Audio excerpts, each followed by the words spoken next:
안녕하세요. 바쁜 일상 속 슬로우 모션 그 남자의 목소리 시작합니다. 오늘 밤은 부처의 인생 조언과 함께하겠습니다. 부처가 내 맘속에 있거늘 어찌 밖으로만 내달리는가. 혹시 밤마다 불안감이 엄습해오지는 않으신지요? 소용돌이 치는 불안을 가라앉히고 고요를 되찾아주는 부처의 따스한 가르침을 오늘 특별히 전해드리겠습니다.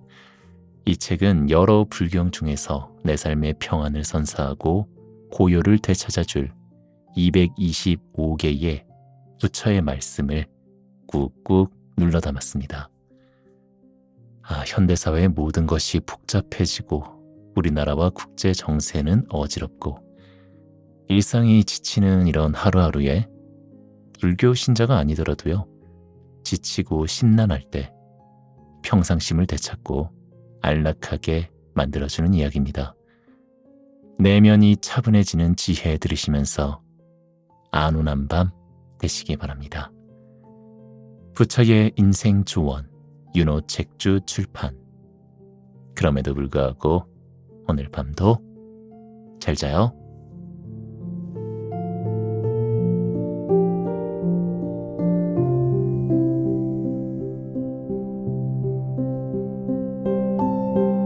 일장. 인생은 원래 고통임을 인정하라. 수타니파타. 걱정은 집착에서 생겨난다. 자식이 있으면 자식 때문에 근심이 생기고, 소가 있으면 소 때문에 걱정할 일이 생긴다. 곧 집착 때문에 근심, 걱정이 생겨난다. 집착이 없는 사람에게는 근심 걱정도 생기지 않는다. 법구경 34에도 자식이 있으면 자식 때문에 슬픈 일이 생기고, 소가 있으면 소 때문에 슬픈 일이 일어난다. 사람의 슬픔이란 의지하는 것에 의해 생기나니, 의지하는 것이 없는 사람은 슬픔도 없네 라는 개송이 있다. 물건이든 사람이든 소유하고 집착하는 만큼 고통과 고뇌가 동시에 발생하는 법이니, 가능한 한 집착심을 내려놓으라는 말씀이다. 사랑하는 마음이 생겼을 때 기억할 것. 사람을 만나기 시작하면 사랑과 그리움이 싹튼다. 이 사랑과 그리움은 연정으로 커지면서 괴로움이 발생한다. 결국 연정으로부터 발단되어 근심, 걱정, 불행이 시작된 셈이다. 저 광야에 외로이 걷는 무소의 뿔처럼 홀로 가라. 무소의 뿔처럼 홀로 가라는 수타니파타 곳곳에 실려 있을 뿐만 아니라 법구경에도 실려 있다. 법구경에는 코끼리가 유유히 숲속을 거닐듯 이라고 언급되어 있다.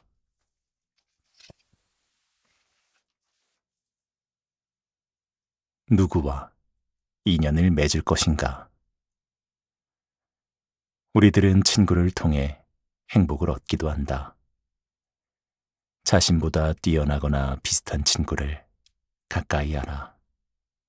그런데 혹 이런 친구를 만나지 못했으면 저 광야에 외로이 걷는 무소의 뿔처럼 홀로 가라. 불교에서는 친구라는 말보다 길벗이라고 하여 도반이라고 부른다.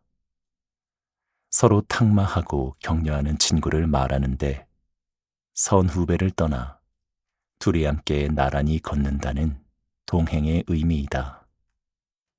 창승부기, 미치천리라는 말이 있다. 쇠파리도 천리막 꼬리에 붙으면 천리를 간다는 말이다. 사람이 살면서 누구를 만나느냐에 따라 인생이 바뀐다. 불교 수행자도 그렇지만 세상 사람의 삶도 마찬가지다. 누구와 인연을 맺느냐에 따라 삶의 질이 달라진다는 걸 명심하자. 만족할 줄 아는 마음을 키워라. 세상을 살면서 다른 사람을 해치려 하지 말라. 그 어떤 상황이든 자신에게 주어진 현실에 만족하고 온갖 고난을 이겨내라. 두려워하지 말라. 저 광야에 외로이 걷는 무소의 뿔처럼 홀로 가라. 주어진 현실의 만족이라는 말은 승려들이 탁발할 때 보시자가 어떤 것을 주든 받아야 한다는 사실을 가리킨다. 승려가 이것 달라 저것 달라며 선택할 수 있는 것이 아니기 때문이다. 환경이나 상황에 따라 다를 수 있겠지만 일반 사람의 삶도 마찬가지다. 주어진 현실에 불평과 불만만 늘어놓으면 본인과 주변 모두 힘들다. 어느 정도가 되면 만족하려는 노력도 필요한 법이다.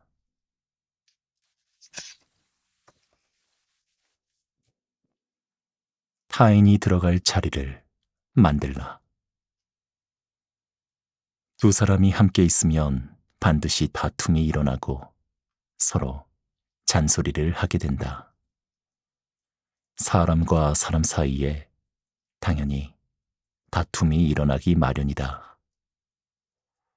저 광야에서 외로이 걷는 무소의 뿔처럼 홀로 가라. 왜 두 사람이 함께 있으면 다툼이 일어날까? 그것은 자신 속에 아애가 꽉 차 있기 때문이다. 그대의 맘속에 타인이 쉴 곳을 만들라. 최상의 삶이란 무엇인가? 최고의 목적에 도달하기 위해 노력 정진하되 마음의 안위를 구하기 위해 요령 피우지 말라. 게으르지 말라. 열정적으로 행동하라. 체력과 지력을 갖추어라. 저 광야에서 고고하게 걷는 무소의 뿔처럼 홀로 가라. 최고의 목적이란 불교에서 해탈, 열반 경지를 말한다. 그러나 보통 사람의 삶에서는 인생에 성취코자 하는 직업, 취미 등을 최고의 목적이라고 본다. 무엇이든 그냥 주어지지 않으니 노력해야 한다.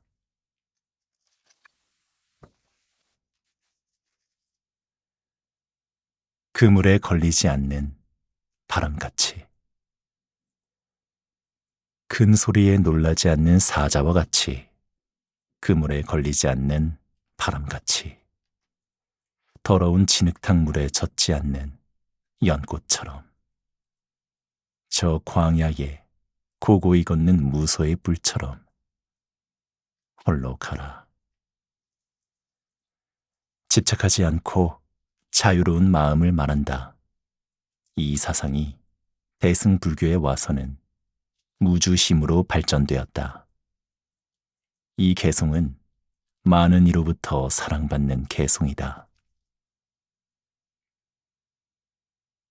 진짜 우정을 찾는다면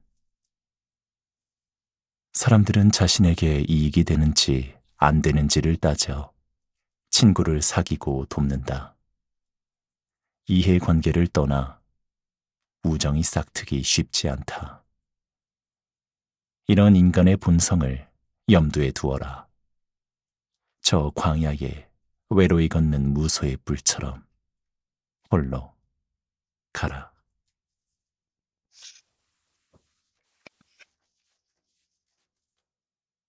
혼자만 잘 살면 뭐 하는가? 1. 재산이 많아 풍족하게 살면서도 늙은 부모를 돌보지 않는다면 이는 파멸의 문에 들어간 사람이다.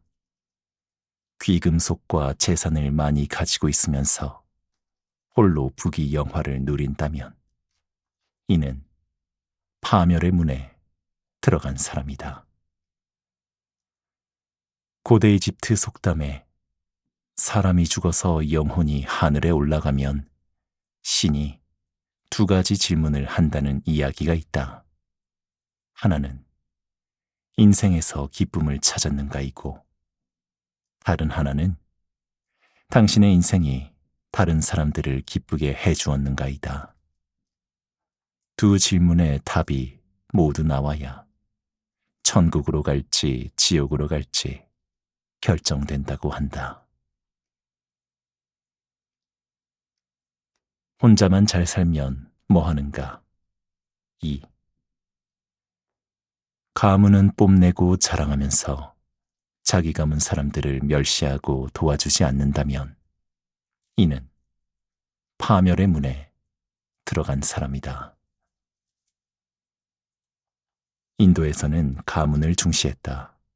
또한 우리나라에는 아이가 태어나면 그 집안의 가족은 물론이요, 온 마을 사람이 키우던 시절이 있었다. 농경 중심이던 시절에 해당하는 말이지만 지금도 틀린 말은 아니다. 한 젊은이의 성공 뒤에 그의 부모 친척의 은덕이 없었다면 이루어질 수 없을 것이다. 화가 자주 난다면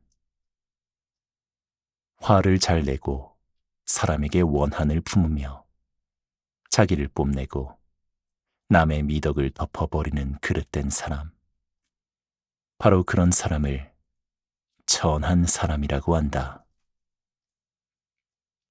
석가모니 부처님은 2600여 년 전 분인데도 계속 내용처럼 고대에도 인간은 늘 어리석었다.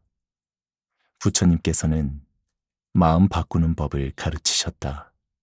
즉, 화를 잘 내는 사람에게는 자의 명상을 권장했고, 어리석은 사람에게는 모든 것이 연관되어 있다라는 인연법을 염두에 두고 명상하라고 권했으며, 교만과 아첨이 심한 자에게는 마음을 고요하게 해서 집착하지 말라라고 하셨다.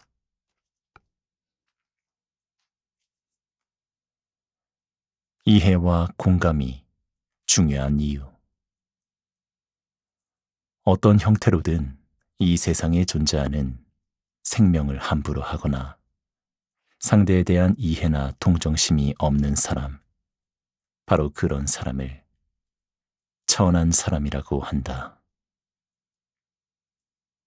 여기서 동정심이 없는 사람이란 공감이 없는 사람이라는 말과 같다.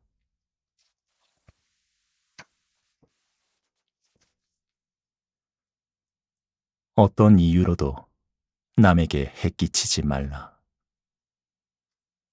몇 푼도 되지 않는 금전을 탐내서 사람을 살해하거나 물건을 약탈하는 사람, 바로 그런 사람을 천한 사람이라고 한다. 나쁜 짓은 숨길 수 없다. 나쁜 행동을 밥 먹듯이 하면서 자신의 악행이 밖으로 드러나지 않기를 바라며 숨기는 사람, 바로 그런 사람을 천한 사람이라고 한다. 부처님께서는 자신이 지은 나쁜 짓한 악업은 바닷속이나 깊은 숲속 그 어디에도 숨길 수 없다 라고 하셨다. 언젠가는 반드시 드러나는 것이다. 자신의 악행은 쉬쉬하고 남의 흠이나 단점은 까발리는 사람이 이 개송에 해당한다.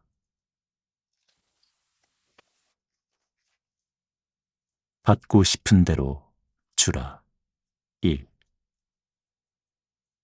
남의 집에 갔을 때 집주인으로부터 융숭한 대접을 바라면서 정작 상대편이 손님으로 자기 집에 왔을 때에 소홀하게 대접하는 사람. 바로 그런 사람을 천한 사람이라고 한다.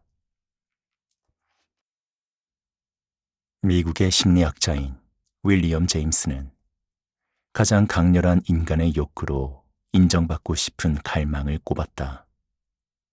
그런데 문제는 자신은 타인으로부터 대접받기를 원하면서 다른 사람을 존중하고 대접하는 배려심이 부족하다는 점이다. 내가 받고 싶은 대로 타인에게 베풀어 보자. 받고 싶은 대로 주라. 2. 욕심이 많고 인색하며 덕도 없으면서 타인들로부터 존경받으려 하고 부끄러움이 없는 사람. 바로 그런 사람을 천한 사람이라고 한다.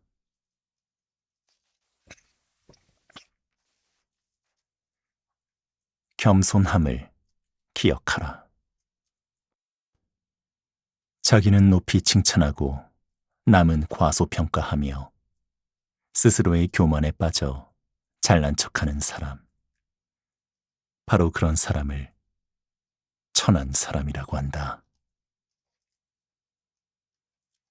욕심이 많으면 당연히 남에게 인색하다.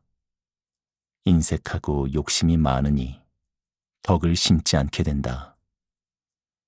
경제적으로든 정신적으로든 많이 베풀어야 한다. 베풀어야 사람들로부터 존경받는다. 베푸는 가문치고 흥하지 않는 집안은 없다는 것을 기억하자. 출신 대신 업적으로 평가하라. 사람은 출신에 의해 천한 사람이 되는 것이 아니며 출신에 의해 귀한 사람이 되는 것도 아니다. 행위에 의해 천한 사람이 되기도 하고 행위에 의해 귀한 사람이 되기도 한다. 인도에는 카스트 제도가 있다. 즉, 가문으로 사람을 차별한다. 브라만들은 업과 윤회 사상을 토대로 그들의 계급을 정당화했으며 하층 계급이 숙명처럼 받아들이도록 했다. 계급은 브라만, 왕족, 서민, 천민, 불가촉 천민으로 나뉘는데 부처님께서는 태어난 가문보다 살아가면서 어떤 행동을 했느냐를 두고 고귀한 사람인지 천박한 사람인지 평가받아야 한다고 말씀한 것이다.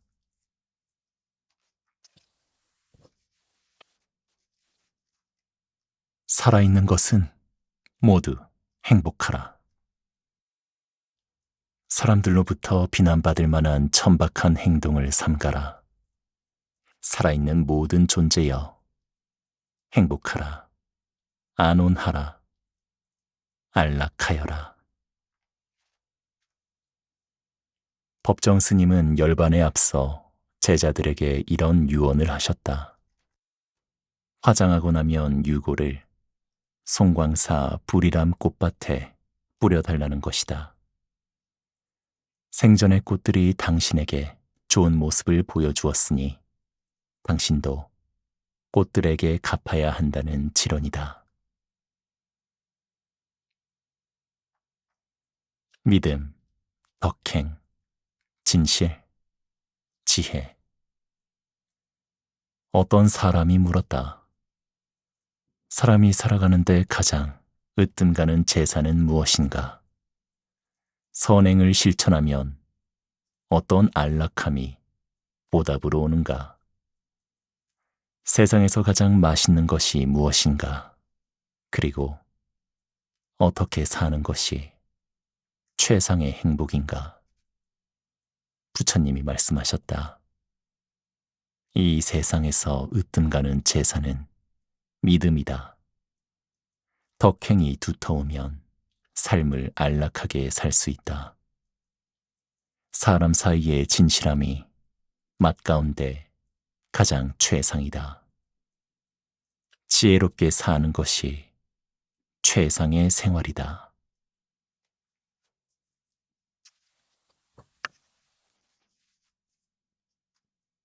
적당히 사는 것에 미덕. 과로할 만큼 일하지 말라. 참을성 있게 노력하는 사람이 재물을 얻는다. 어떤 일이든 진심을 다하면 명예가 드러나고 어떤 사람에게든 베품으로써 인연을 지속해야 한다. 현대인에게는 번아웃이 많다. 적당히 일해야 하는데 과로할 만큼 힘들게 살아서 그렇다. 만사를 적당히 살자. 삶이 흔들리지 않으려면 홀로 지내면서 게으름 피우지 않는 수행자, 칭찬과 비난, 어떤 경계에도 흔들리지 않는 성자, 또 남에게 끌려가지 않고 오히려 남을 이끄는 사람, 바로 그런 사람을 성자라고 한다.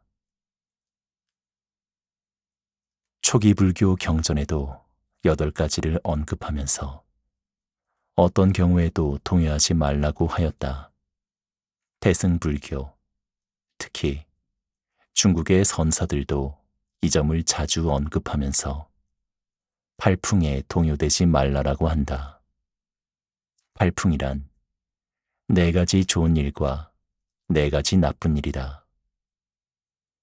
이는 자신에게 이로운 것, 쇠는 자신에게 불리한 것, 회는 남으로부터 나쁜 평판을 듣는 것, 예는 남으로부터 좋은 평판을 듣거나 명예로운 일을 겪는 것, 칭은 남으로부터 칭찬받는 것, 기는 남으로부터 속임을 당하거나 비판받는 것, 고는 고통스러운 일을 당하는 것, 락은 즐거운 일이다.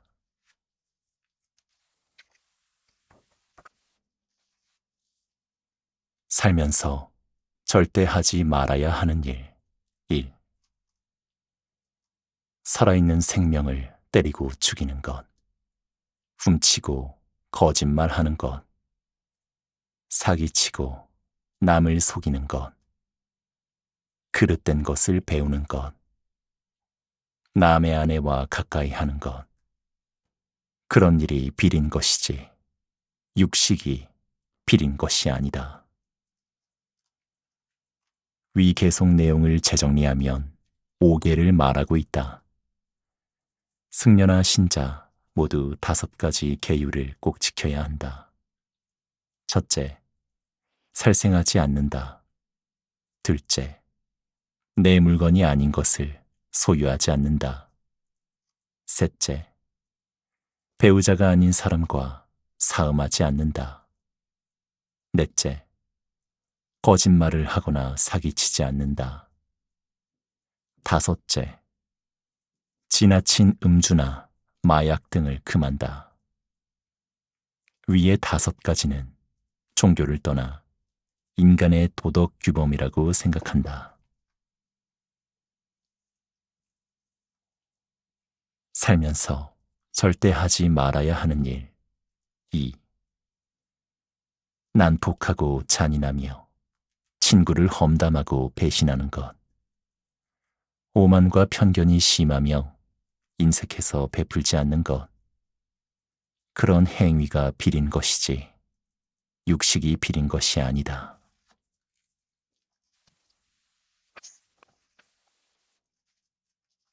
친구로 사귀지 말아야 하는 사람. 부끄러움도 느끼지 않고 나는 그대의 친한 친구다 라고 떠들고 다니면서 정작 친구가 어려운 일에 처했을 때 도와주지 않는 사람.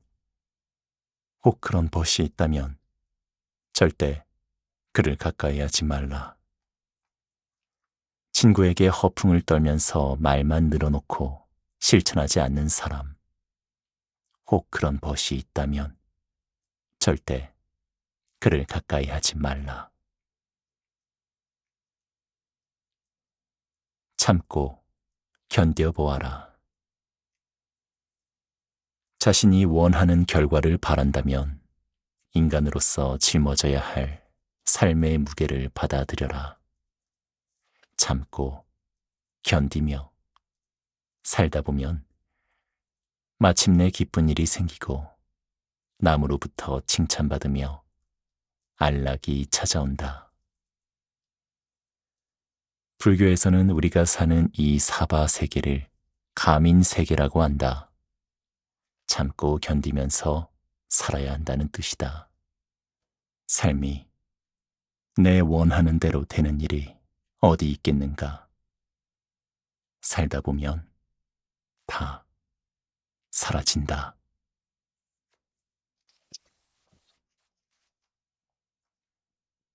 더할 나위 없는 행복을 바란다면 한 제가 신자가 부처님께 이런 질문을 하였다. 하늘에 사는 신들과 사람들은 행복을 바라고 그 행복을 갈망합니다.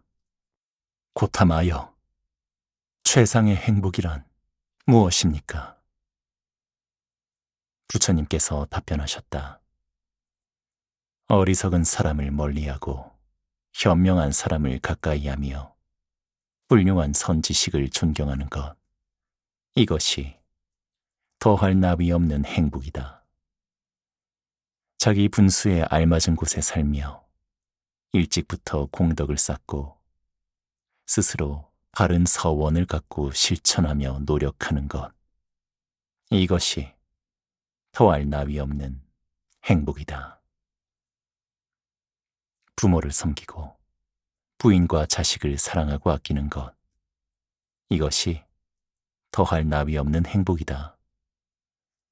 형편에 따라 남을 도우며 올바르게 사는 것, 더불어 친족들을 아끼고 보호하며 비난받을 만한 행동을 하지 않는 것, 이것이 더할 나위 없는 행복이다. 존경하고 감사할 줄 아는 것, 적은 것에도 만족하는 것, 진리의 가르침을 듣는 것, 이보다 더 좋은 행복은 없다. 삶의 고난에 인욕하고 온순하며 수행자를 만나는 것, 선지식의 설법에 귀 기울여 듣고자 하는 것, 이것이 더할 나위 없는 행복이다. 수행, 청정한 행위, 진리에 대한 갈구와 법렬, 이것이 더할 나위 없는 행복이다. 세상에 시끄러운 일이 발생해 세상사에 뒤섞일 때 어느 경계에도 흔들리지 않고 평온을 유지하는 것, 이것이 더할 나위 없는 행복이다.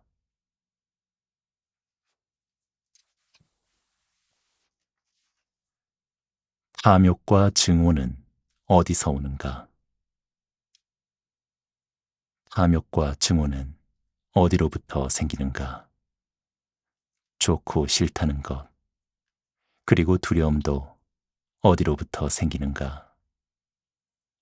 철부지 아이들이 까마귀를 괴롭히듯 사람의 마음을 괴롭히는 불신은 어디로부터 비롯되는가?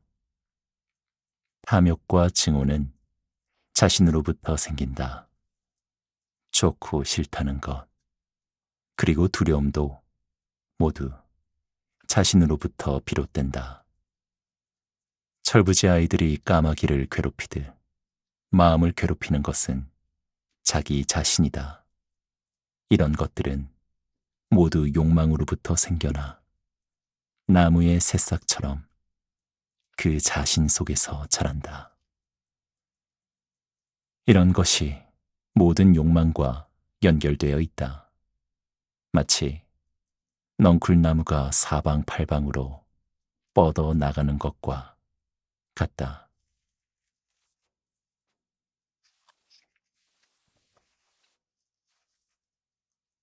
무소유를 실천하라. 부처님께서 말씀하셨다. 라후라야, 함께 살고 있는 선지식을 혹 경멸하지 않느냐?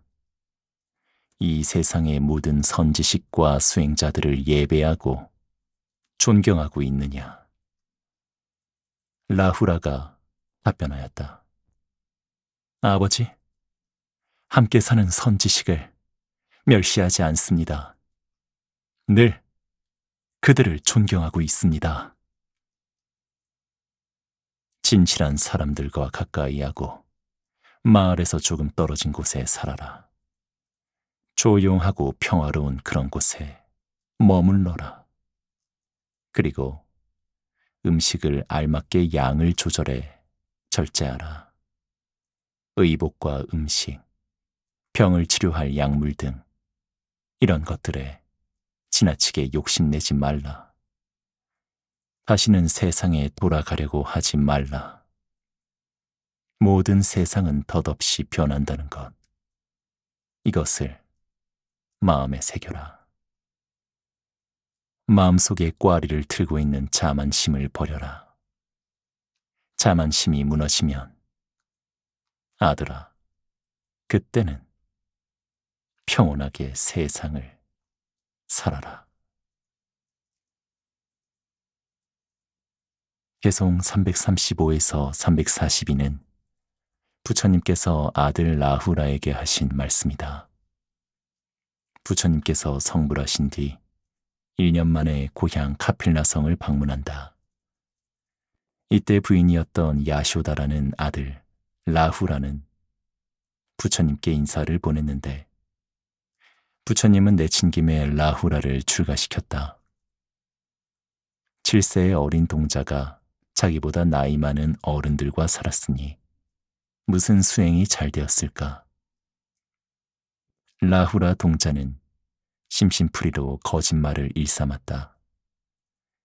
제자들이 찾아와서 부처님 계신 곳을 물으면 동쪽에 계시는데도 서쪽에 계신다는 등 재미삼아 거짓말을 했다. 부처님께서 어린 동자를 걱정하며 꾸지람한 내용이다. 또한 욕심내지 말라는 말씀의 요지는 이러하다. 승려는 공양을 받을 때 반드시 요긴한 것만 받아야 한다. 이를 사사공양이라고 하는데 스님들에게 요긴하게 필요한 가사, 공양, 니사단, 의약, 4가지를 말한다. 부처님께서는 이 4가지조차 욕심부리지 않는 무소유를 강조하신다.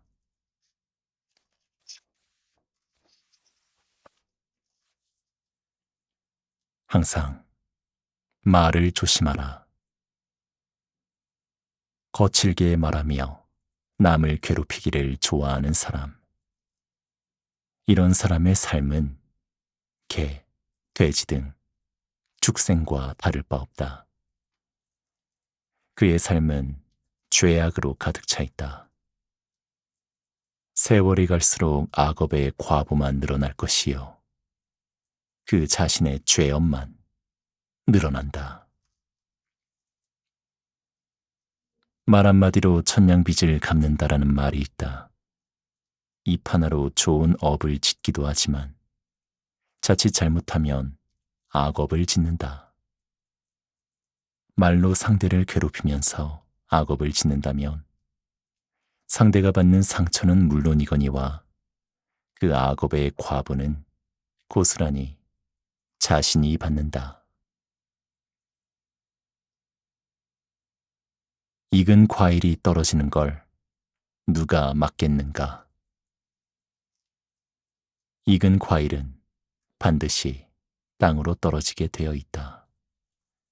이처럼 생명 있는 자는 반드시 죽게 되어 있다.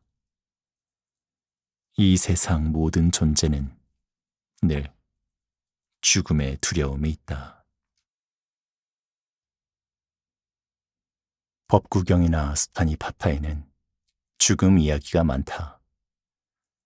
부처님 시대나 현 초기 불교 국가에서는 승려들이 죽음을 주제로 하는 명상이 많다. 사보호 명상에도 죽음을 관하는 명상이 있다. 개성의 본 의미를 죽음도 생로병사 가운데 하나이지만 무상한 삶이므로 인생을 열심히 살라라는 절박한 뜻으로 받아들여 보자.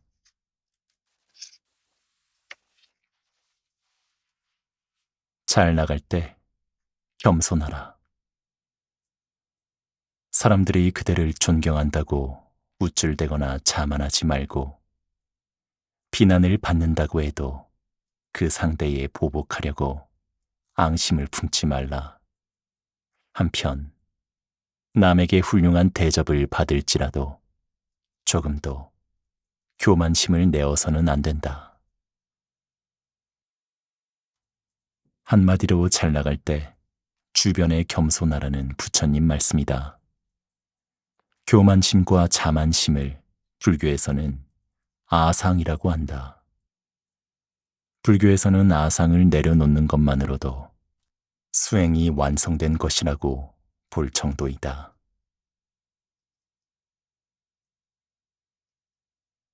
원망하는 마음이 생긴다면 부처님께서 사람들에게 말씀하셨다. 사람들과 대화할 경우에 쓸데없는 말을 삼가라. 자신이나 상대방에 도움되는 주제로 건전한 대화를 나누어라. 남을 헐뜯는 말은 가능하면 삼가라. 누군가로부터 비방이나 비난의 말을 들으면 곧잘 화를 내는 사람이 있다. 이에 현명하지 못하고 옹졸한 사람은 칭찬받지 못하는 점을 명심하라. 혹 사방에서 비방, 비난의 올가미가 옥죄어 올 수도 있다. 어떤 비난을 받더라도 자신의 그릇됨을 먼저 살펴라. 논쟁에 휘말려 마음의 평온을 뺏기지 말라. 부처님께서는 수행 이외의 말을 삼가라고 하셨다. 신성한 침묵과 진리를 논하는 것의 실천을 말한다. 살며 어떤 일이 생기든 모두 자신으로부터 시작한다. 특히 안 좋은 일이 발생하면 내 덕이 부족해서라고 생각하라.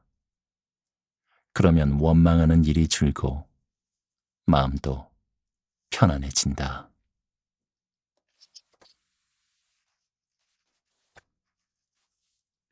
인생의 행복보다 비극을 주는 것. 살아있는 것을 죽여서는 안 된다. 또한 사람을 시켜서 죽여서도 안 되며 다른 사람이 죽이는 것을 묵인해도 안 된다.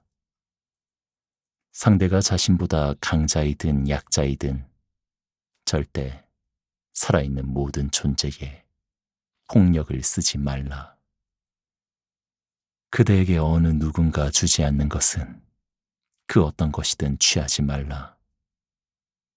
또는 어느 장소에서든 자신의 것이 아니면 물건을 가지려 하지 말라. 또한 다른 사람을 시켜서 갖게 해서도 안 되고 다른 사람이 훔치는 것을 보고 묵인해도 안 된다. 둘이 있을 때나 여럿이 함께 살 때도 어느 누구에게도 거짓말이나 허튼 말을 삼가라. 또는 다른 사람을 시켜 거짓말을 하게 해서도 안 되며 다른 사람이 거짓말하는 것을 묵인해도 안 된다. 아무리 현명한 사람이라도 술에 취하면 실수를 하게 되어 있다. 절대 자신을 잃을 만큼 술 마시지 말라. 또한 다른 사람이 술에 취하도록 해서도 안 된다. 술로 인해 큰 실수를 하면 인생을 돌이키지 못할 일이 발생할 수 있다. 불자로서 지켜야 할 5개, 불투도, 불망어, 불음주에 해당한다. 특히 현대에 들어 자동차 등이 발전하면서 술은 음주운전 등 심각한 사건을 부르고 있다. 사람을 사망케 하거나 장애인이 되게 할 수도 있고 본인 인생도 해가 망신한다.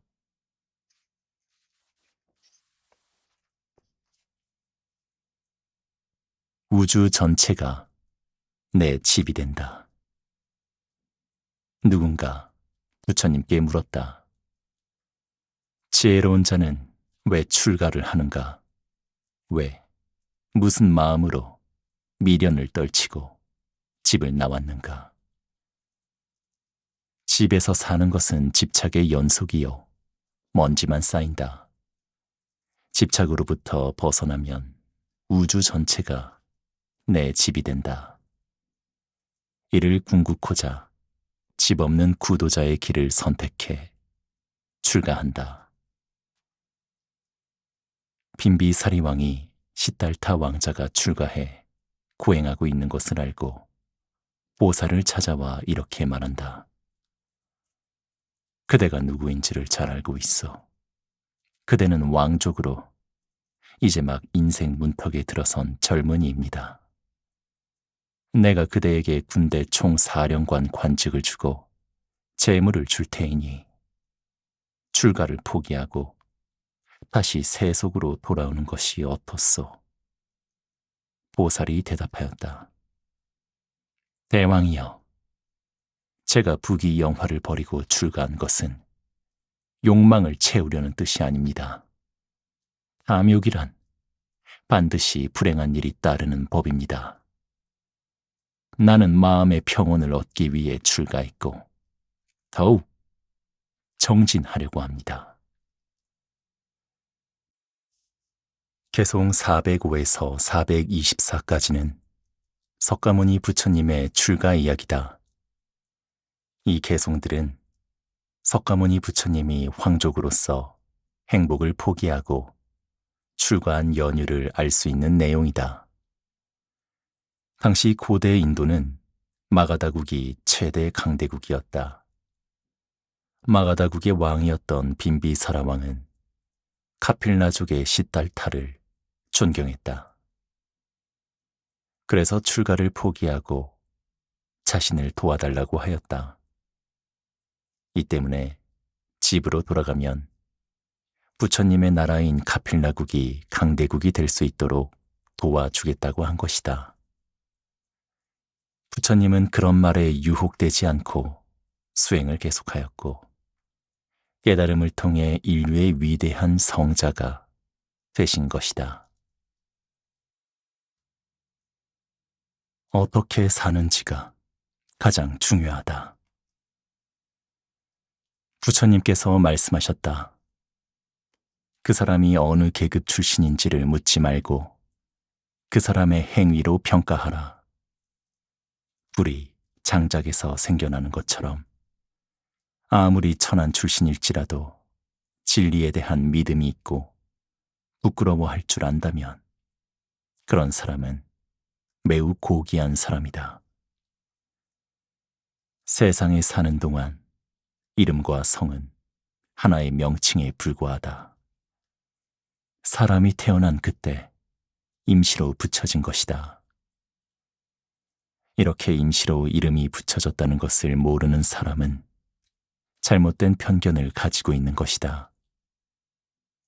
어리석은 이는 태생에 의해 바라문이 된다고 생각한다. 그러나 사람은 출생으로 바라문이 되는 것도 아니요. 출생으로 천민이 되는 것도 아니다.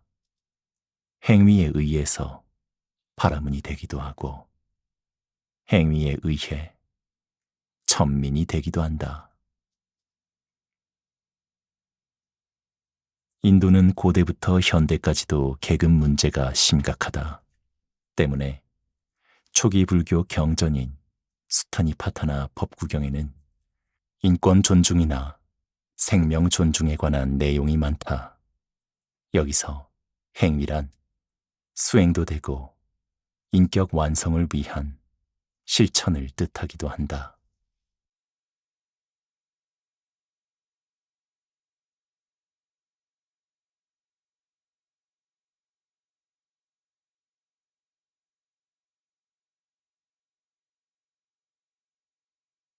1장 인생은 원래 고통임을 인정하라. 수타니파타. 걱정은 집착에서 생겨난다. 자식이 있으면 자식 때문에 근심이 생기고, 소가 있으면 소 때문에 걱정할 일이 생긴다. 곧 집착 때문에 근심, 걱정이 생겨난다. 집착이 없는 사람에게는 근심, 걱정도 생기지 않는다.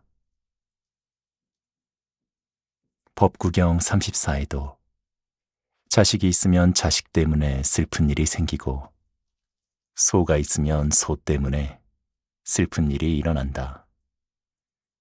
사람의 슬픔이란 의지하는 것에 의해 생기나니, 의지하는 것이 없는 사람은 슬픔도 없네 라는 개송이 있다. 물건이든 사람이든 소유하고 집착하는 만큼 고통과 고뇌가 동시에 발생하는 법이니, 가능한 한 집착심을 내려놓으라는 말씀이다. 사랑하는 마음이 생겼을 때 기억할 것. 사람을 만나기 시작하면 사랑과 그리움이 싹튼다. 이 사랑과 그리움은 연정으로 커지면서 괴로움이 발생한다. 결국 연정으로부터 발단되어 근심, 걱정, 불행이 시작된 셈이다. 저 광야에 외로이 걷는 무소의 뿔처럼 홀로 가라. 무소의 뿔처럼 홀로 가라는 수타니파타 곳곳에 실려 있을 뿐만 아니라 법구경에도 실려 있다.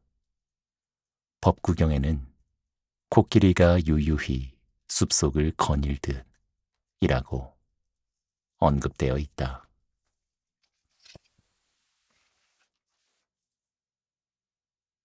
누구와 인연을 맺을 것인가? 우리들은 친구를 통해 행복을 얻기도 한다.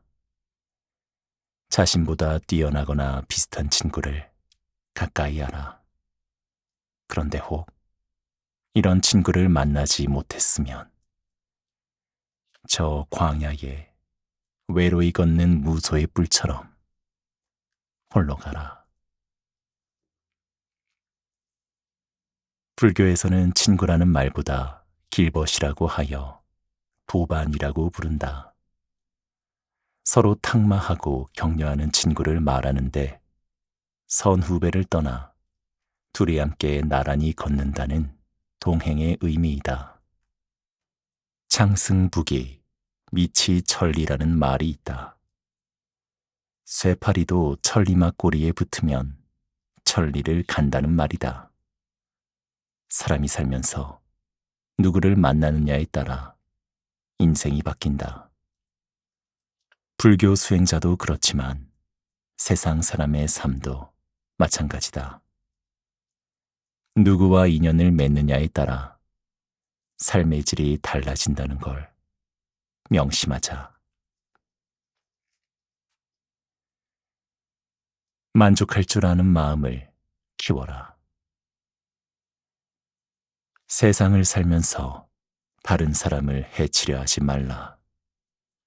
그 어떤 상황이든 자신에게 주어진 현실에 만족하고 온갖 고난을 이겨내라. 두려워하지 말라. 저 광야에 외로이 걷는 무소의 뿔처럼 홀로 가라. 주어진 현실의 만족이라는 말은 승려들이 탁발할 때 보시자가 어떤 것을 주든 받아야 한다는 사실을 가리킨다. 승려가 이것 달라 저것 달라며 선택할 수 있는 것이 아니기 때문이다. 환경이나 상황에 따라 다를 수 있겠지만 일반 사람의 삶도 마찬가지다. 주어진 현실에 불평과 불만만 늘어놓으면 본인과 주변 모두 힘들다. 어느 정도가 되면 만족하려는 노력도 필요한 법이다.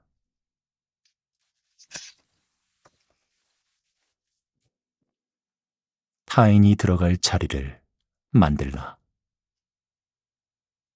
두 사람이 함께 있으면 반드시 다툼이 일어나고 서로 잔소리를 하게 된다. 사람과 사람 사이에 당연히 다툼이 일어나기 마련이다. 저 광야에서 외로이 걷는 무소의 뿔처럼 홀로 가라. 왜 두 사람이 함께 있으면 다툼이 일어날까? 그것은 자신 속에 아이가 꽉 차 있기 때문이다. 그대의 맘속에 타인이 쉴 곳을 만들라.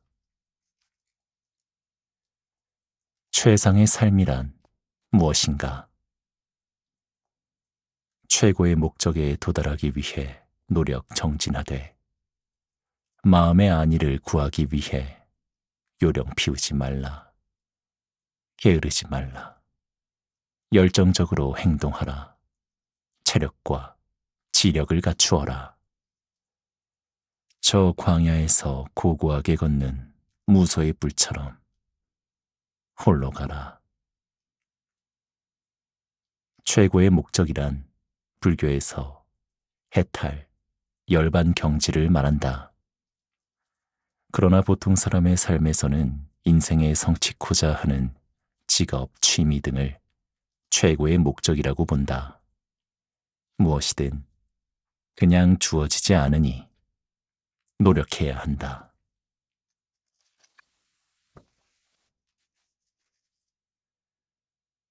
그물에 걸리지 않는 바람같이, 큰 소리에 놀라지 않는 사자와 같이, 그물에 걸리지 않는 바람같이, 더러운 진흙탕 물에 젖지 않는 연꽃처럼, 저 광야에 고고히 걷는 무소의 뿔처럼 홀로 가라. 집착하지 않고 자유로운 마음을 말한다. 이 사상이 대승불교에 와서는 무주심으로 발전되었다. 이 개송은 많은 이로부터 사랑받는 개송이다. 진짜 우정을 찾는다면 사람들은 자신에게 이익이 되는지 안 되는지를 따져 친구를 사귀고 돕는다. 이해관계를 떠나 우정이 싹트기 쉽지 않다. 이런 인간의 본성을 염두에 두어라. 저 광야에 외로이 걷는 무소의 뿔처럼 홀로 가라.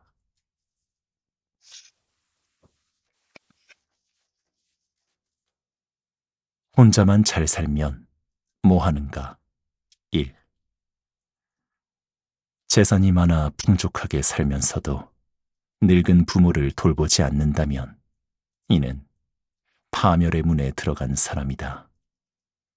귀금속과 재산을 많이 가지고 있으면서 홀로 부귀 영화를 누린다면 이는 파멸의 문에 들어간 사람이다.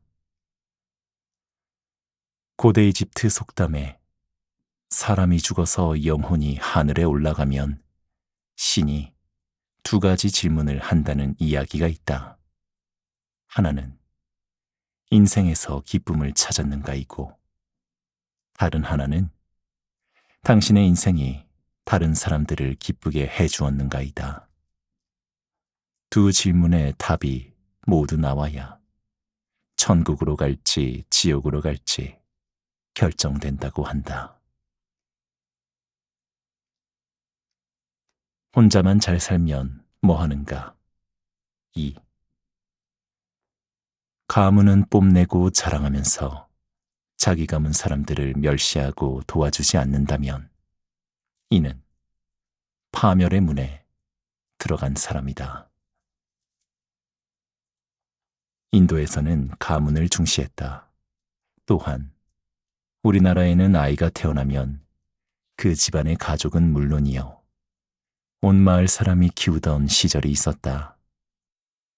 농경 중심이던 시절에 해당하는 말이지만 지금도 틀린 말은 아니다. 한 젊은이의 성공 뒤에 그의 부모 친척의 은덕이 없었다면 이루어질 수 없을 것이다. 화가 자주 난다면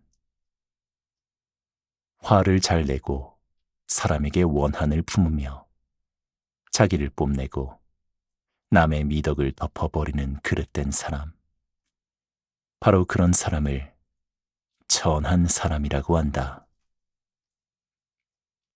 석가모니 부처님은 2600여 년 전 분인데도 계속 내용처럼 고대에도 인간은 늘 어리석었다. 부처님께서는 마음 바꾸는 법을 가르치셨다. 즉, 화를 잘 내는 사람에게는 자해의 명상을 권장했고, 어리석은 사람에게는 모든 것이 연관되어 있다라는 인연법을 염두에 두고 명상하라고 권했으며, 교만과 아첨이 심한 자에게는 마음을 고요하게 해서 집착하지 말라라고 하셨다.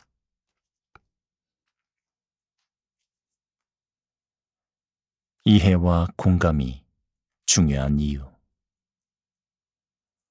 어떤 형태로든 이 세상에 존재하는 생명을 함부로 하거나 상대에 대한 이해나 동정심이 없는 사람, 바로 그런 사람을 천한 사람이라고 한다.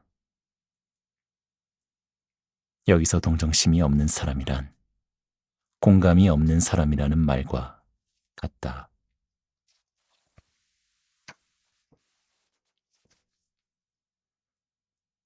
어떤 이유로도 남에게 해끼치지 말라. 몇 푼도 되지 않는 금전을 탐내서 사람을 살해하거나 물건을 약탈하는 사람, 바로 그런 사람을 천한 사람이라고 한다. 나쁜 짓은 숨길 수 없다. 나쁜 행동을 밥 먹듯이 하면서 자신의 악행이 밖으로 드러나지 않기를 바라며 숨기는 사람, 바로 그런 사람을 천한 사람이라고 한다. 부처님께서는 자신이 지은 나쁜 짓한 악업은 바닷속이나 깊은 숲속 그 어디에도 숨길 수 없다 라고 하셨다. 언젠가는 반드시 드러나는 것이다. 자신의 악행은 쉬쉬하고 남의 흠이나 단점은 까발리는 사람이 이 개송에 해당한다.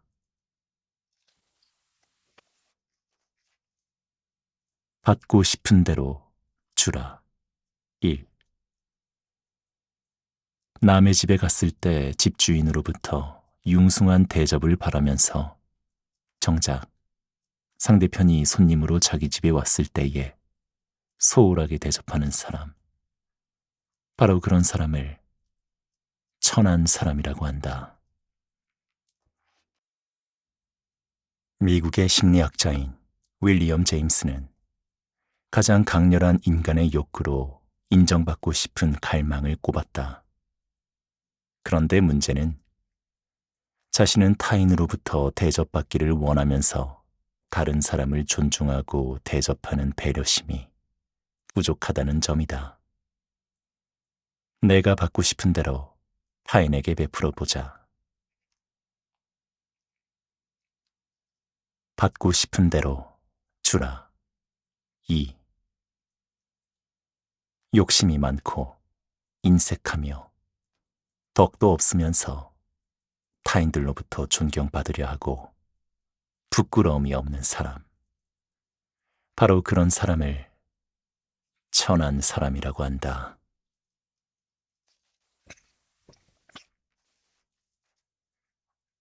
겸손함을 기억하라. 자기는 높이 칭찬하고 남은 과소평가하며 스스로의 교만에 빠져 잘난 척하는 사람. 바로 그런 사람을 천한 사람이라고 한다. 욕심이 많으면 당연히 남에게 인색하다. 인색하고 욕심이 많으니 덕을 심지 않게 된다. 경제적으로든 정신적으로든 많이 베풀어야 한다. 베풀어야 사람들로부터 존경받는다. 베푸는 가문치고 흥하지 않는 집안은 없다는 것을 기억하자. 출신 대신 업적으로 평가하라. 사람은 출신에 의해 천한 사람이 되는 것이 아니며 출신에 의해 귀한 사람이 되는 것도 아니다. 행위에 의해 천한 사람이 되기도 하고 행위에 의해 귀한 사람이 되기도 한다. 인도에는 카스트 제도가 있다. 즉, 가문으로 사람을 차별한다. 브라만들은 업과 윤회 사상을 토대로 그들의 계급을 정당화했으며 하층 계급이 숙명처럼 받아들이도록 했다. 계급은 브라만, 왕족, 서민, 천민, 불가촉 천민으로 나뉘는데 부처님께서는 태어난 가문보다 살아가면서 어떤 행동을 했느냐를 두고 고귀한 사람인지 천박한 사람인지 평가받아야 한다고 말씀한 것이다.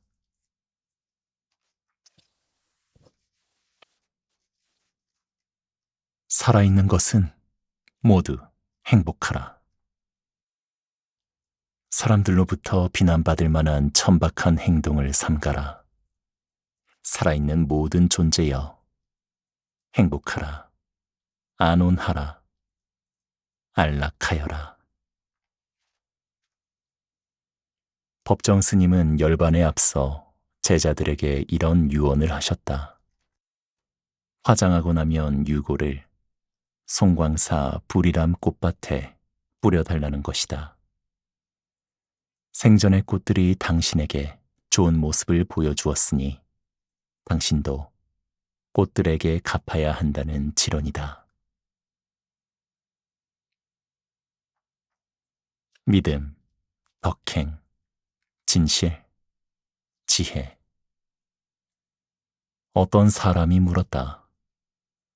사람이 살아가는데 가장 으뜸가는 재산은 무엇인가? 선행을 실천하면 어떤 안락함이 보답으로 오는가? 세상에서 가장 맛있는 것이 무엇인가? 그리고 어떻게 사는 것이 최상의 행복인가? 부처님이 말씀하셨다. 이 세상에서 으뜸가는 재산은 믿음이다. 덕행이 두터우면 삶을 안락하게 살 수 있다. 사람 사이의 진실함이 맛 가운데 가장 최상이다. 지혜롭게 사는 것이 최상의 생활이다.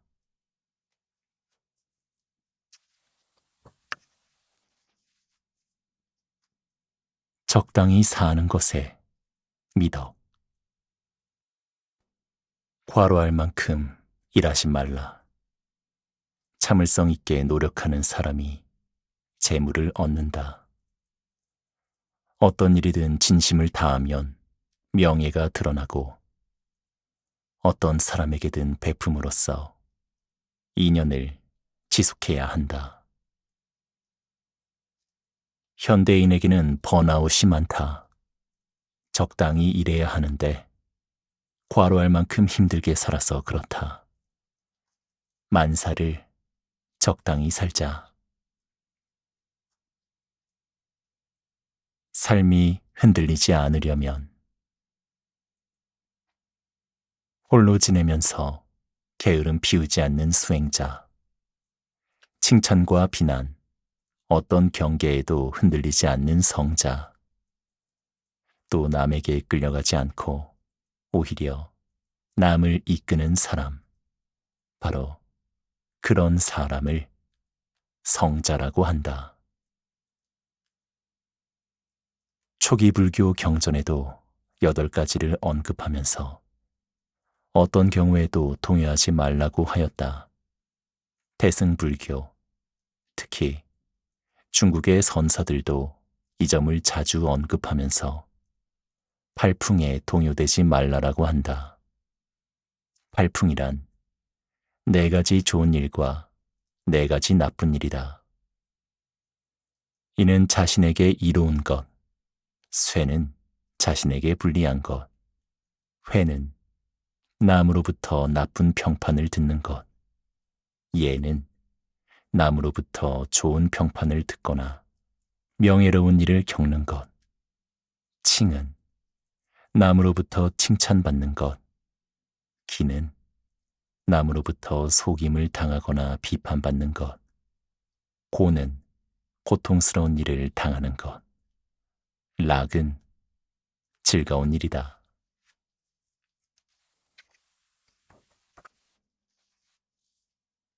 살면서 절대 하지 말아야 하는 일. 1. 살아있는 생명을 때리고 죽이는 것, 훔치고 거짓말하는 것, 사기치고 남을 속이는 것, 그릇된 것을 배우는 것, 남의 아내와 가까이 하는 것. 그런 일이 비린 것이지 육식이 비린 것이 아니다. 위 계속 내용을 재정리하면 5개를 말하고 있다. 승려나 신자 모두 5가지 계율을 꼭 지켜야 한다. 첫째, 살생하지 않는다. 둘째, 내 물건이 아닌 것을 소유하지 않는다. 셋째, 배우자가 아닌 사람과 사음하지 않는다. 넷째, 거짓말을 하거나 사기치지 않는다. 다섯째, 지나친 음주나 마약 등을 금한다. 위의 5가지는 종교를 떠나 인간의 도덕 규범이라고 생각한다. 살면서 절대 하지 말아야 하는 일. 2. 난폭하고 잔인하며 친구를 험담하고 배신하는 것. 오만과 편견이 심하며 인색해서 베풀지 않는 것. 그런 행위가 비린 것이지 육식이 비린 것이 아니다.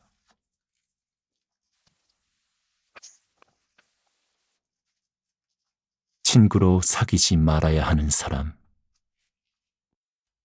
부끄러움도 느끼지 않고 나는 그대의 친한 친구다 라고 떠들고 다니면서 정작 친구가 어려운 일에 처했을 때 도와주지 않는 사람.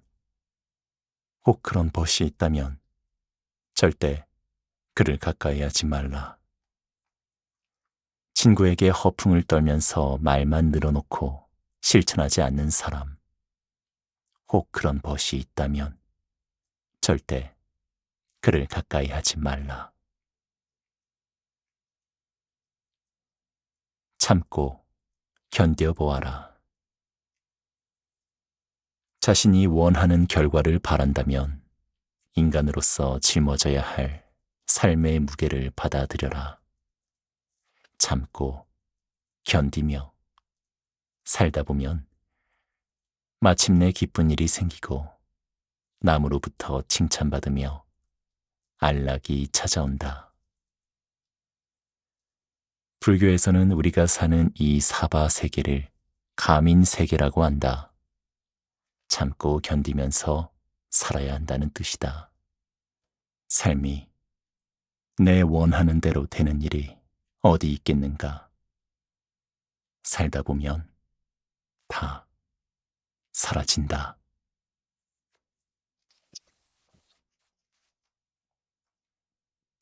더할 나위 없는 행복을 바란다면 한 제가 신자가 부처님께 이런 질문을 하였다. 하늘에 사는 신들과 사람들은 행복을 바라고 그 행복을 갈망합니다. 고타마여, 최상의 행복이란 무엇입니까? 부처님께서 답변하셨다. 어리석은 사람을 멀리하고 현명한 사람을 가까이하며 훌륭한 선지식을 존경하는 것, 이것이 더할 나위 없는 행복이다. 자기 분수에 알맞은 곳에 살며 일찍부터 공덕을 쌓고 스스로 바른 서원을 갖고 실천하며 노력하는 것, 이것이 더할 나위 없는 행복이다. 부모를 섬기고 부인과 자식을 사랑하고 아끼는 것, 이것이 더할 나위 없는 행복이다. 형편에 따라 남을 도우며 올바르게 사는 것, 더불어 친족들을 아끼고 보호하며 비난받을 만한 행동을 하지 않는 것, 이것이 더할 나위 없는 행복이다. 존경하고 감사할 줄 아는 것, 적은 것에도 만족하는 것, 진리의 가르침을 듣는 것, 이보다 더 좋은 행복은 없다. 삶의 고난에 인욕하고 온순하며 수행자를 만나는 것, 선지식의 설법에 귀 기울여 듣고자 하는 것, 이것이 더할 나위 없는 행복이다. 수행, 청정한 행위, 진리에 대한 갈구와 법렬, 이것이 더할 나위 없는 행복이다. 세상에 시끄러운 일이 발생해 세상사에 뒤섞일 때 어느 경계에도 흔들리지 않고 평온을 유지하는 것, 이것이 더할 나위 없는 행복이다.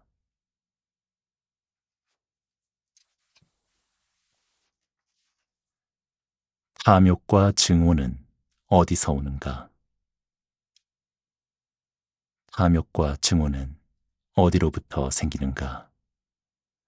좋고 싫다는 것, 그리고 두려움도 어디로부터 생기는가?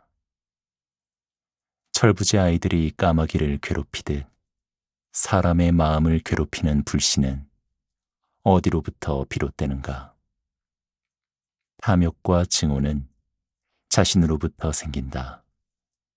좋고 싫다는 것, 그리고 두려움도 모두 자신으로부터 비롯된다. 철부지 아이들이 까마귀를 괴롭히듯 마음을 괴롭히는 것은 자기 자신이다. 이런 것들은 모두 욕망으로부터 생겨나 나무의 새싹처럼 그 자신 속에서 자란다. 이런 것이 모든 욕망과 연결되어 있다. 마치 넝쿨나무가 사방팔방으로 뻗어 나가는 것과 같다.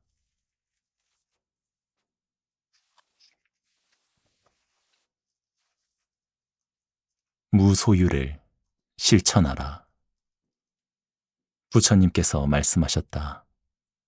라후라야, 함께 살고 있는 선지식을 혹 경멸하지 않느냐? 이 세상의 모든 선지식과 수행자들을 예배하고 존경하고 있느냐? 라후라가 답변하였다. 아버지, 함께 사는 선지식을 멸시하지 않습니다. 늘 그들을 존경하고 있습니다. 진실한 사람들과 가까이 하고 마을에서 조금 떨어진 곳에 살아라. 조용하고 평화로운 그런 곳에 머물러라. 그리고 음식을 알맞게 양을 조절해 절제하라. 의복과 음식, 병을 치료할 약물 등 이런 것들에 지나치게 욕심내지 말라. 다시는 세상에 돌아가려고 하지 말라. 모든 세상은 덧없이 변한다는 것. 이것을 마음에 새겨라. 마음속에 꽈리를 틀고 있는 자만심을 버려라. 자만심이 무너지면 아들아, 그때는 평온하게 세상을 살아라. 개송 335에서 342는 부처님께서 아들 라후라에게 하신 말씀이다. 부처님께서 성불하신 뒤 1년 만에 고향 카필라성을 방문한다.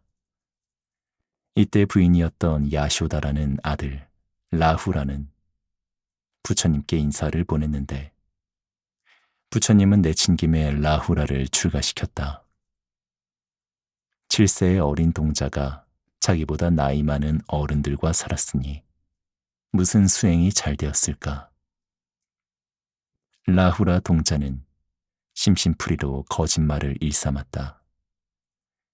제자들이 찾아와서 부처님 계신 곳을 물으면 동쪽에 계시는데도 서쪽에 계신다는 등 재미삼아 거짓말을 했다. 부처님께서 어린 동자를 걱정하며 꾸지람한 내용이다. 또한 욕심내지 말라는 말씀의 요지는 이러하다. 승려는 공양을 받을 때 반드시 요긴한 것만 받아야 한다. 이를 사사공양이라고 하는데 스님들에게 요긴하게 필요한 가사, 공양, 니사단, 의약, 4가지를 말한다. 부처님께서는 이 4가지조차 욕심부리지 않는 무소유를 강조하신다.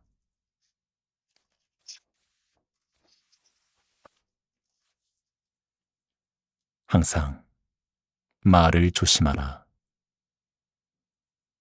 거칠게 말하며 남을 괴롭히기를 좋아하는 사람. 이런 사람의 삶은 개, 돼지 등 축생과 다를 바 없다. 그의 삶은 죄악으로 가득 차 있다. 세월이 갈수록 악업의 과보만 늘어날 것이요. 그 자신의 죄업만 늘어난다. 말 한마디로 천냥빚을 갚는다라는 말이 있다. 입 하나로 좋은 업을 짓기도 하지만 자칫 잘못하면 악업을 짓는다.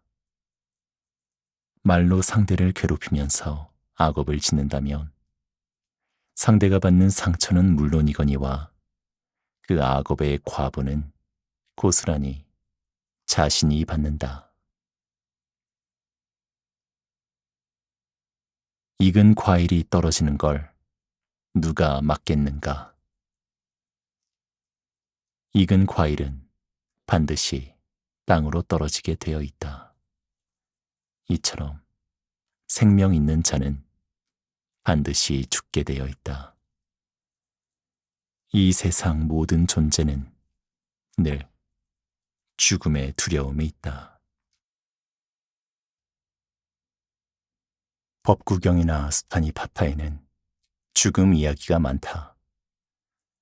부처님 시대나 현 초기 불교 국가에서는 승려들이 죽음을 주제로 하는 명상이 많다.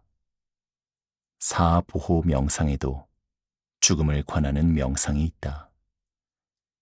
개성의 본 의미를 죽음도 생로병사 가운데 하나이지만 무상한 삶이므로 인생을 열심히 살라라는 절박한 뜻으로 받아들여보자.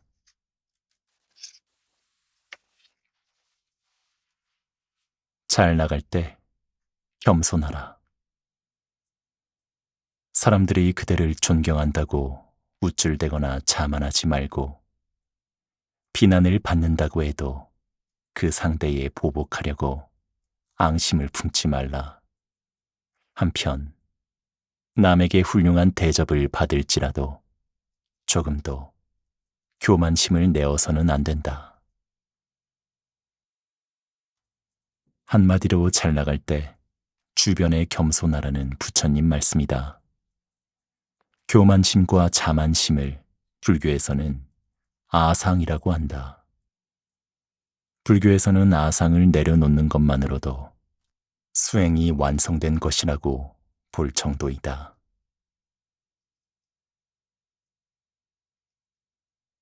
원망하는 마음이 생긴다면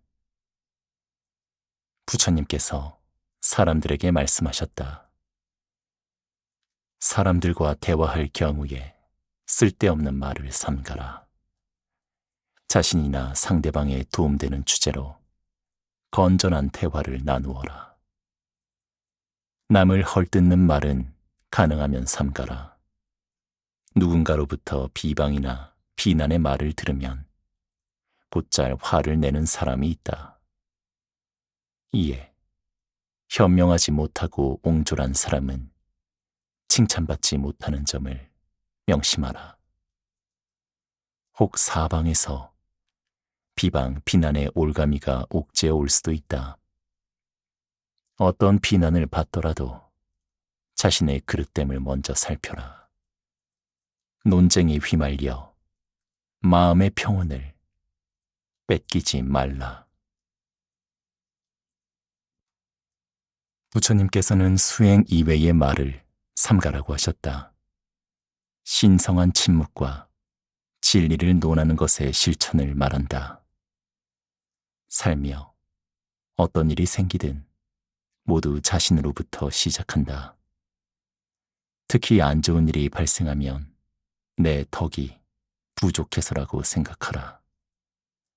그러면 원망하는 일이 줄고 마음도 편안해진다.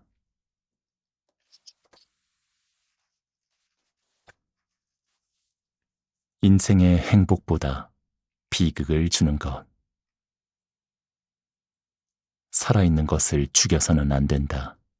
또한 사람을 시켜서 죽여서도 안 되며 다른 사람이 죽이는 것을 묵인해도 안 된다. 상대가 자신보다 강자이든 약자이든 절대 살아있는 모든 존재에 폭력을 쓰지 말라. 그대에게 어느 누군가 주지 않는 것은 그 어떤 것이든 취하지 말라. 또는 어느 장소에서든 자신의 것이 아니면 물건을 가지려 하지 말라. 또한 다른 사람을 시켜서 갖게 해서도 안 되고 다른 사람이 훔치는 것을 보고 묵인해도 안 된다. 둘이 있을 때나 여럿이 함께 살 때도 어느 누구에게도 거짓말이나 허튼 말을 삼가라. 또는 다른 사람을 시켜 거짓말을 하게 해서도 안 되며 다른 사람이 거짓말하는 것을 묵인해도 안 된다. 아무리 현명한 사람이라도 술에 취하면 실수를 하게 되어 있다. 절대 자신을 잃을 만큼 술 마시지 말라. 또한 다른 사람이 술에 취하도록 해서도 안 된다. 술로 인해 큰 실수를 하면 인생을 돌이키지 못할 일이 발생할 수 있다. 불자로서 지켜야 할 5개, 불투도, 불망어, 불음주에 해당한다. 특히 현대에 들어 자동차 등이 발전하면서 술은 음주운전 등 심각한 사건을 부르고 있다. 사람을 사망케 하거나 장애인이 되게 할 수도 있고 본인 인생도 해가 망신한다.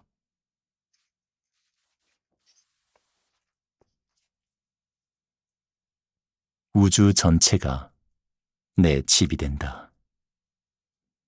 누군가 부처님께 물었다. 지혜로운 자는 왜 출가를 하는가? 왜 무슨 마음으로 미련을 떨치고 집을 나왔는가? 집에서 사는 것은 집착의 연속이요 먼지만 쌓인다. 집착으로부터 벗어나면 우주 전체가 내 집이 된다. 이를 궁극고자 집 없는 구도자의 길을 선택해 출가한다. 빈비사리 왕이 시달타 왕자가 출가해 고행하고 있는 것을 알고 보살을 찾아와 이렇게 말한다. 그대가 누구인지를 잘 알고 있어. 그대는 왕족으로 이제 막 인생 문턱에 들어선 젊은이입니다. 내가 그대에게 군대 총사령관 관직을 주고 재물을 줄 테이니 출가를 포기하고 다시 세속으로 돌아오는 것이 어떻소? 보살이 대답하였다. 대왕이여, 제가 부귀영화를 버리고 출가한 것은 욕망을 채우려는 뜻이 아닙니다. 탐욕이란 반드시 불행한 일이 따르는 법입니다. 나는 마음의 평온을 얻기 위해 출가했고 더욱 정진하려고 합니다. 개송 405에서 424까지는 석가모니 부처님의 출가 이야기다. 이 개송들은 석가모니 부처님이 황족으로서 행복을 포기하고 출가한 연유를 알 수 있는 내용이다. 당시 고대 인도는 마가다국이 최대 강대국이었다. 마가다국의 왕이었던 빈비사라 왕은 카필라족의 시달타를 존경했다. 그래서 출가를 포기하고 자신을 도와달라고 하였다. 이 때문에 집으로 돌아가면 부처님의 나라인 카필라국이 강대국이 될 수 있도록 도와주겠다고 한 것이다. 부처님은 그런 말에 유혹되지 않고 수행을 계속하였고 깨달음을 통해 인류의 위대한 성자가 되신 것이다. 어떻게 사는지가 가장 중요하다. 부처님께서 말씀하셨다. 그 사람이 어느 계급 출신인지를 묻지 말고 그 사람의 행위로 평가하라. 불이 장작에서 생겨나는 것처럼 아무리 천한 출신일지라도 진리에 대한 믿음이 있고 부끄러워할 줄 안다면 그런 사람은 매우 고귀한 사람이다. 세상에 사는 동안 이름과 성은 하나의 명칭에 불과하다. 사람이 태어난 그때 임시로 붙여진 것이다. 이렇게 임시로 이름이 붙여졌다는 것을 모르는 사람은 잘못된 편견을 가지고 있는 것이다. 어리석은 이는 태생에 의해 바라문이 된다고 생각한다. 그러나 사람은 출생으로 바라문이 되는 것도 아니요. 출생으로 천민이 되는 것도 아니다. 행위에 의해서 바라문이 되기도 하고 행위에 의해 천민이 되기도 한다. 인도는 고대부터 현대까지도 계급 문제가 심각하다. 때문에 초기 불교 경전인 수타니파타나 법구경에는 인권 존중이나 생명 존중에 관한 내용이 많다. 여기서 행위란 수행도 되고 인격 완성을 위한 실천을 뜻하기도 한다.